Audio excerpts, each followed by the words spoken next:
Hi, I'm Catherine from Organized by Catherine. A lot of my clients complain about the volume of photo albums they've inherited over the years and the amount of space that it takes up in their basement. Here's one solution that you can try for reducing the amount of photo albums you have. So what you want to do is start with your oldest albums first. You want to take out the pictures that are significant to you. For example, this photograph of your grandparents' wedding is very precious to you. You want to save it.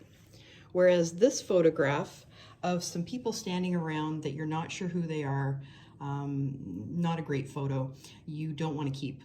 Go through the entire album till you have just the great pictures that you totally love that you want to keep.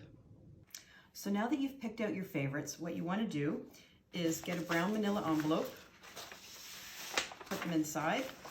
You can write on the outside of the envelope Grandma's wedding or whatever happened to be in the album. And you can see that storing a manila envelope with a few photos, precious ones, takes up a lot less space than storing the entire album.